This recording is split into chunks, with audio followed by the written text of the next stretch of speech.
সূরা আল বাইয়িনা। রহমান রাহিম আল্লাহ তাআলার নামে। আহলে কিতাব ও মুশরিকদের মাঝে যারা আমার আয়াত অস্বীকার করে তাদের কাছে সুস্পষ্ট প্রমাণপত্র নিয়ে না আসা পর্যন্ত তারা কখনো ফিরে আসত না। আর সেই প্রমাণ হচ্ছে আল্লাহর পক্ষ থেকে রাসূল আসবে যারা এদের আল্লাহর পবিত্র কেতাব পড়ে শোনাবে। এতে রয়েছে উন্নত মূল্যবোধ ও সঠিক বিষয়বস্তু।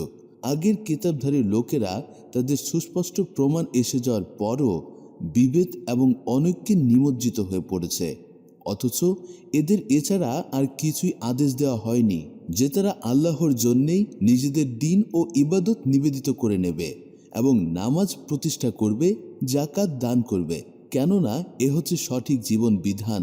তাহলে কিতাব ও মুশরিকদের মাঝে যারা আল্লাহ তাআলা ও রাসূলদেরকে অস্বীকার করেছে তারা অবশ্যই জাহান্নামের আগুনে থাকবে, তারা সেখানে অনন্তকাল থাকবে।